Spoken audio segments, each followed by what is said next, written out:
Hello my dear aspirants, welcome to the Lakshyam academy. આપણે આ વિડીયોમાં ચર્ચા કરીશું કે હાલમાં જ જે જાહેરાત પ્રસિદ્ધ થઈ છે વર્ક આસિસ્ટન્ટ સિવિલની, બરાબર. ગૌણ સેવા પસંદગી મંડળે વર્ક આસિસ્ટન્ટ સિવિલની ટોટલ 513 જગ્યા બહાર પાડી છે. તો એ એક્ઝામની તૈયારી કેવી રીતે કરવી, બરાબર, આપણે આ સરકારી નોકરીમાં કેવી રીતે જગ્યા મેળવી શકીએ, રાઈટ, એની નાની મોટી આજે આ વિડીયોમાં આપણે ચર્ચા કરીશું. આપ સૌ જાણતા જ હશો કે GSSBમાં કુલ 513 જેટલી વર્ક આસિસ્ટન્ટની જગ્યા આવી છે, રાઈટ. આ વર્ક આસિસ્ટન્ટની જગ્યા માટે એલિજિબિલિટી શું છે? તો કે ભાઈ એવા કોઈ કેન્ડિડેટ કે જેમણે ડિપ્લોમા કરેલું હોય, બરાબર, ડિપ્લોમા ઇન સિવિલ એન્જિનિયરિંગ, અથવા તો કોઈ એવા વિદ્યાર્થી કે જેમણે D2D કરેલું હોય, બરાબર, એટલે કે ડિપ્લોમા ટુ ડિગ્રી કરેલું હોય. એવા દરેક કેન્ડિડેટો અહીંયા એલિજિબલ છે આ વર્ક આસિસ્ટન્ટની પોસ્ટ માટે, રાઈટ. તમે જોઈ શકો છો ટોટલ 513 જગ્યા એવી છે વર્ક આસિસ્ટન્ટની, બરાબર. ઇરિગેશન ડિપાર્ટમેન્ટમાં કુલ 513 જગ્યા એવી છે, બરાબર. અને ફોર્મ ભરવાની તમે તારીખ બી જુઓ, 20/5/2025 થી લઈને 30/6/2025 છે. એટલે જે કોઈ બી કેન્ડિડેટે જો ફોર્મ ભરવાનું જો બાકી હોય ને તો પહેલા ફોર્મ ભરી દેજો, બરાબર. 513 જગ્યા છે, ઘણી મોટી જાહેરાત કહેવાય, બરાબર. આની પહેલા જે એડવર્ટાઇઝમેન્ટ નંબર 217 ગઈ હતી ગયા વર્ષે, એમાં પણ કંઈક આવી જ જાહેરાતો હતી, બરાબર. ઓકે, આપ સૌ જાણતા જ હશો કે એક્ઝામની પેટર્ન શું છે, બરાબર, કે ભાઈ વર્ક આસિસ્ટન્ટ હોય કે ડબલ એ હોય, બંનેની જગ્યાઓ આવી જ છે, બરાબર. વર્ક આસિસ્ટન્ટની 513 જગ્યા છે ગૌણ સેવામાં. ડબલ એમાં કુલ 800 થી વધારે જગ્યા છે ભાઈ ડબલ એની, બરાબર. બંનેની એક્ઝામ પેટર્ન સેમ છે, તમે જોઈ શકો છો. પાર્ટ એમાં મેથ્સ ને રીઝનિંગ 30 માર્કનું છે, એટલે કે 60 માંથી કંઈક કન્ડિશન એવી છે કે 40% માર્ક, એટલે કે 24 માર્ક લેવા ફરજિયાત. એવી જ રીતે પાર્ટ બી માં જનરલ સ્ટડી 30 માર્કનું, ટેકનિકલ 120નું, કુલ 150નું પાર્ટ બી, એમાંથી 40% માર્ક એટલે કે 60 માર્ક લેવા ફરજિયાત. ટોટલ 210 માર્કમાંથી તમારે 84 માર્ક તો ફરજિયાત લેવાના થાય. 84 માર્કની ઉપર જ તમારું મેરિટ બનશે, બરાબર.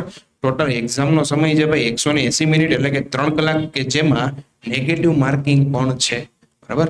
આ વસ્તુને ધ્યાનમાં લઈને આપણે પેપર ભરવાનું છે, બરાબર. હવે ઘણા ખરાને ભાઈ એવો ક્વેશ્ચન હશે કે સાહેબ આમાં તૈયારી કેવી રીતે કરવી, લાસ્ટ યરનું કટ ઓફ શું હતું, બરાબર. તો એના માટે તમે જોઈ શકો છો કે જ્યારે લાસ્ટ યરમાં વર્ક આસિસ્ટન્ટ સિવિલની જે જગ્યા આવી હતી એડવર્ટાઇઝમેન્ટ નંબર 217, બરાબર, અરાઉન્ડ 500 જેવી જગ્યા હતી આમાં બી, રાઈટ.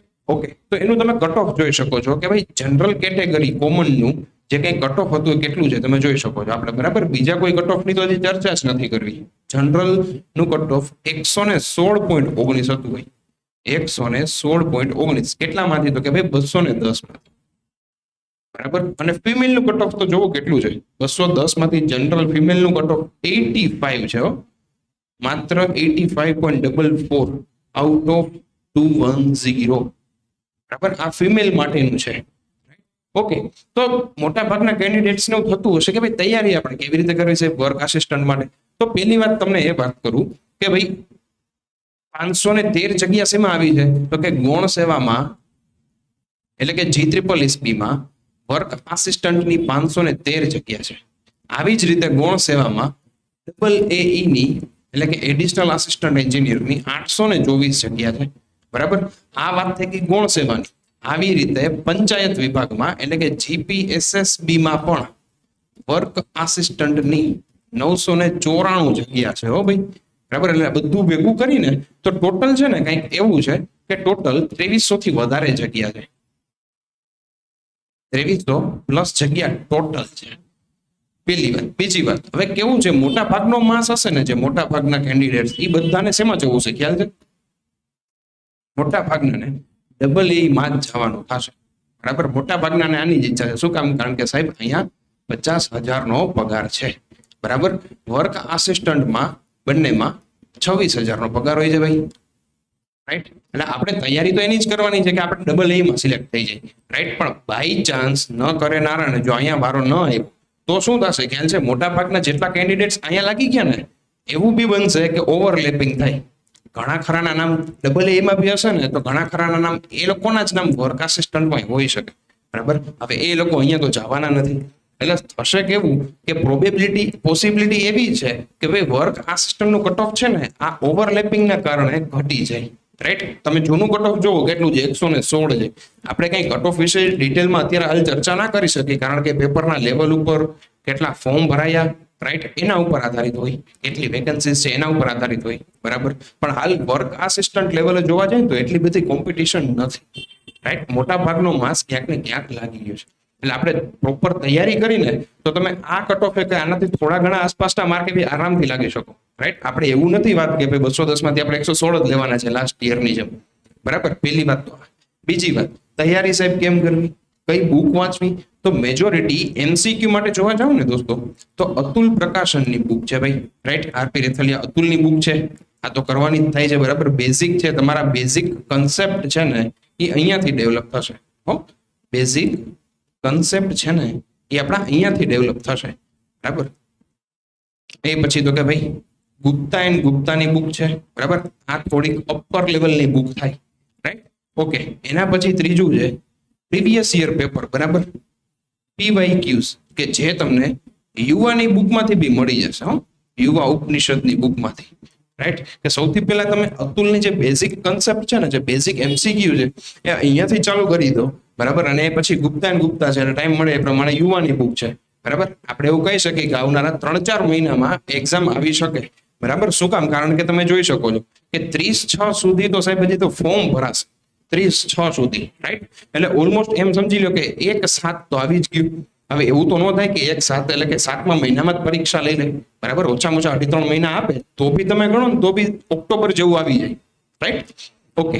તો એ સમયગાળા દરમિયાન તમારી પાસે હજી જો હાથમાં 3 થી 4 મહિના હોય ને તો તમે આરામથી થિયરી પ્લસ આ બધી એમસીક્યુ ની બુક, બરાબર. આમાં એવું નથી કે તમે ડિટેલમાં લાસ્ટ યરના ઈએસસી ના આઈએસ માસ્ટર છે, ઈએસસી છે, મેડીસી છે, એના કન્સેપ્ટ કે એની બુક તમે રિફર કરો, રાઈટ. ક્લાસ 3 લેવલ એટલે કે હું તો અત્યારે વર્ક આસિસ્ટન્ટની જ વાત કરું છું, બરાબર. કે સ્પેસિફિકલી જે લોકોનો વારો ફોર એક્ઝામ્પલ માની લો ડબલ એ માં આવી ગયો તો વધુ સારું.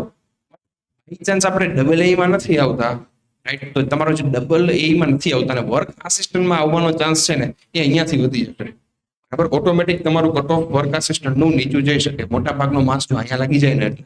પહેલી વાત. બીજી વાત, કેટલા જણાને ચાન્સ મળશે તો કે ભાઈ નોર્મલી ડોક્યુમેન્ટ વેરિફિકેશનમાં જોવા જાવ ને તો ભરતીના 2 ગણાને આપણે બોલાવે છે ત્યાં ગાંધીનગર, બરાબર. ડોક્યુમેન્ટ વેરિફિકેશન માટે 2 ગણાને બોલાવે છે.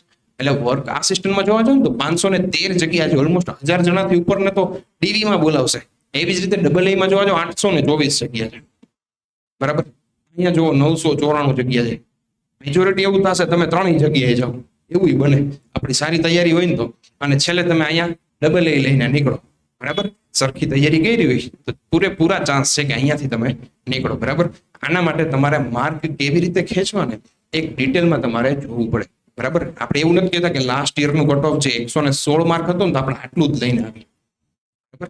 મેક્સિમમ માર્ક આપણા ક્યાંથી આવે ને આપણે એ સ્ટ્રેટેજી ફોલો કરવી પડે, રાઈટ. એના માટે હું તમને થોડું કહું કે ભાઈ 60 માર્ક અહીંયા છે મેથ્સ રીઝનિંગના, બરાબર. જેમને લાસ્ટ યરના પેપર બી જોયા હોય ને અને થોડું ઘણું મેથ્સ રીઝનિંગની પ્રેક્ટિસ હોય ને, રાઈટ, એટલે 60 માંથી હું તમને ઓછામાં ઓછા કહું છું 40 માર્ક તો આવે છે. 40 માર્કે મેં ઓછા કીધા છે. માણસો હવે 45-50 સિવાય તો વાત જ નથી કરતા. 60 માંથી એકવાર જૂના પેપર જોજો, બરાબર. ઓટોમેટિક ખબર પડી જશે, બરાબર. 40 માર્ક તો બેર મિનિમમ આવે, રાઈટ. હું તો સાવ મિનિમમ માર્ક કહું છું. આપણે 40 તો ગણવાના જ નથી, 45-50 જ ગણવાના છે, but bare minimum 40. Okay. 30 mark અહીંયા જશે, બરાબર. 30 માર્ક જીએસ ના. હું તમને એમ કહું ગુજરાતી અને જે ઇંગ્લિશ છે એ તો કમ્પ્રિહેન્શન છે. એક ફકરો આપ્યો હશે એના ઉપરથી તમારે 5 પ્રશ્નો આપ્યા હશે ગુજરાતીના જવાબ દેવાના છે. તો ફકરા ઉપરથી જોઈને 5 પ્રશ્નો ગુજરાતીના 5 પ્રશ્નો ઇંગ્લિશના. 10 માંથી 7 થી 8 માર્ક તો આવે ને. તો 7 થી 8 માર્ક આના ગણો. વાત રહી બંધારણ અને કરંટ અફેર. 10 માર્કનું બંધારણ, 10 માર્કનું કરંટ અફેર. તો ભાઈ નાની મોટી 6 મહિનાનું છેલ્લું કરંટ અફેર કર્યું હોય, નાની મોટી તૈયારી હોય, બરાબર. પ્રીવિયસ યરના પેપરો ઉપરથી થોડું ઘણું બંધારણ બી કરેલું હોય ને તો બી બંને ભેગું મળીને 20 માર્ક માંથી 7 થી 8 માર્ક તો બીજા આવે. એટલે આ બંનેનો એવરેજ કરો ને તો 30 માંથી તમે કાંઈ નહીં તો 15 માર્ક તો આરામથી લઈ આવી શકો. હા, આરામથી લઈ આવી શકો. એટલે મારો કહેવાનો મતલબ એ નથી કે કાંઈ નહીં કરો તોય આવી જશે, કાંઈ નહીં કરો તો કાંઈ નહીં આવે. પણ એક નોર્મલી જે ડેડિકેટેડલી એક કેન્ડિડેટે જે રીતની તૈયારી કરવી જોઈએ ને એ આઈડિયલ તૈયારી કરશો ને તો બેર મિનિમમ આટલા માર્ક આવશે, બરાબર. અને જે આ મોટો આંકડો છે 2300 નો 100% માંથી ક્યાંક લાગી જશો, રાઈટ. ઓકે, વાત રહી ટેકનિકલ ના 120 માર્ક, બરાબર. હવે આપણે સારી તૈયારી હોય ને તો જો હું આ સાવ બોર્ડર નું લેવલ કહું છું, સાવ બોર્ડર નું લેવલ 120 માંથી કાંઈ નહીં તો 60 માર્ક તો આવે ને ભાઈ. 50% કહું છું, 50%. આઈડિયલી જોવા જાવ તો જેની સારી તૈયારી હોય ને આરામથી 80 માર્ક તો લઈ આવે. 120 માંથી 80 ઓછા કહું છું, બરાબર. 80 પ્લસ તો હોય જ, 70-80 ઉપર તો આવી જ જાય આરામથી, જેની ડેડિકેટેડલી સારી તૈયારી હોય ને એની, બરાબર. પણ હું છતાંય તમને એક સાવ બોર્ડર ઉપર ગણીને ચાલુ કે ચાલો 120 માંથી 50% તો આવે ને, 60 માર્ક. અને હવે આનો ટોટલ તમે મારશો ને તોય 115 થયું, તોય 115 થયું, બરાબર. 5-10 માર્ક અહીંયા હજી ટેકનિકલ ના ખેંચો અને થોડી ઘણી તૈયારી કરીને અહીંયા બી ખેંચો ને તો આજ 115 તમારા આરામથી 125 અપ થઈ જાય. અને 125 અપ એટલે તમે જોઈ લ્યો લાસ્ટ યરના કટ ઓફ થી તો ક્યાંય ઉપર જ છો તમે, બરાબર. તો આવી કંઈક રિવર્સ કેલ્ક્યુલેશન કરી, રાઈટ, આવી કંઈક રિવર્સ કેલ્ક્યુલેશન કરી કઈ રીતે તમે પેપર ઇફેક્ટિવલી 180 મિનિટમાં આ જે નેગેટિવ માર્કિંગ છે એને ધ્યાનમાં રાખીને પૂરું કરી શકો, રાઈટ. આવું કંઈક તમે સ્ટ્રેટેજી યુઝ કરશો ને તો કંઈક તમારા માર્ક જે લાસ્ટ યરના કટ ઓફ થી બી 15-20 માર્ક ઉપર રહેશો, એટલે કે સેફર સાઈડ રહેશો તમે. આમાં ક્યાંક તો લાગી જ જાવ, રાઈટ. આપણે ટાર્ગેટ ડબલ એ નો જ રાખવાનો છે, બટ બાય ચાન્સ જો વારો નથી આવતો, રાઈટ, તો તમે વર્ક આસિસ્ટન્ટમાં તો આ જે કઈ રિવર્સ કેલ્ક્યુલેશન છે ને એમાંથી ક્યાંક તો વારો આપણો લાગી જ જાય ને એક સરકારી નોકરી આપણી આ 2300 જગ્યામાંથી આપણી ફાઇનલ થઈ જાય, બરાબર. તો આવી જ રીતે તમારે નો ડાઉટ થિયરી પ્રેક્ટિસ કરવી પડશે, MCQ ની બુક છે, રાઈટ. તો આવું બધું થોડું ઘણું ટેકનિકાલિટી તમારે સમજવી પડશે, તૈયારી બી કરવી પડશે, રાઈટ. અને તમે આપ સૌ જાણતા હશો કે લક્ષ્યમ એકેડેમી AA ની 824 જગ્યા, વર્ક આસિસ્ટન્ટની 513 જગ્યા અને પંચાયત વિભાગની GPSSB ની જે 994 જગ્યા એવી છે વર્ક આસિસ્ટન્ટની. આ દરેક જગ્યાઓ માટે એક બેચ લોન્ચ કરેલી છે, બરાબર. બેચ ઓલરેડી સ્ટાર્ટ થઈ ગઈ છે. બેચની અંદર જીઓ ટેકનિકલ એન્જિનિયરિંગ નો સબ્જેક્ટ ઓલમોસ્ટ ફિનિશ થવા બી આવ્યો છે, બરાબર. એટલે જે કોઈ વિદ્યાર્થી કે કેન્ડિડેટને જો આ બેચમાં જોડાવવું હોય, રાઈટ, તો એની વિગતો અહીંયા આપેલી છે. બેચ તમારી લાઈવ પ્લસ રેકોર્ડેડ રહેશે, ઓકે. એ સિવાય 1 વર્ષની વેલિડિટી રહેશે આખી બેચની. બીજી વસ્તુ, ફીસની વાત કરું તો આ બેચની વિથ મટીરિયલ, બરાબર, વિથ મટીરિયલ તમારી ફીસ છે 7,999 રૂપીસ, બરાબર. અહીંયા જોઈ શકો છો. વિધાઉટ મટીરિયલ ફીસ રહેશે 6,999 રૂપીસ. બીજી વસ્તુ, જો કોઈ કેન્ડિડેટ EMI થ્રુ જોડાવવા માંગે છે, બરાબર, EMI થ્રુ, બરાબર, જો કોઈ કેન્ડિડેટ EMI થ્રુ જોડાવવા માંગે છે તો તેમને 2 ઇન્સ્ટોલમેન્ટમાં, એટલે કે 4,000 ના 2 ઇન્સ્ટોલમેન્ટમાં EMI પણ ફી થઈ શકશે, રાઈટ. તો તમે EMI થકી બી જોડાઈ શકો છો, બરાબર. આ બેચ વિશે કાંઈ બી એક્સ્ટ્રા બીજી કોઈ બી ડિટેલ જોઈ છે, ભરતી વિશે કઈ જાણવું છે કે ફોર્મ ફિલિંગમાં ક્યાંય અટવાણા આવશો તો એના વિશે દરેક તમારી જે કંઈ ક્વેરી છે એ તમે લક્ષ્યમ એકેડેમીના અહીંયા એક મોબાઈલ નંબર આપેલો છે, રાઈટ. આ મોબાઈલ નંબર ઉપર તમે અમારો કોન્ટેક્ટ કરી અને તમે તમારી ક્વેરી સોલ્વ કરી શકો છો, બરાબર. આશા રાખું છું કે ક્યાંક તમને નવું શીખવા મળ્યું હશે, બરાબર. તમારી તૈયારી બહુ સારી રીતે ચાલતી હશે અને કાંઈ બી જો ક્વેરી હોય તો તમે અહીંયા આપેલા મોબાઈલ નંબર ઉપર કોન્ટેક્ટ કરી તમે તમારી ક્વેરી સોલ્વ કરી શકો છો, રાઈટ. તો મળીએ નેક્સ્ટ લેક્ચરમાં કંઈક નવી જાણકારી લઈને, બરાબર. ત્યાં સુધી મને રજા આપો. જય હિન્દ, જય ભારત.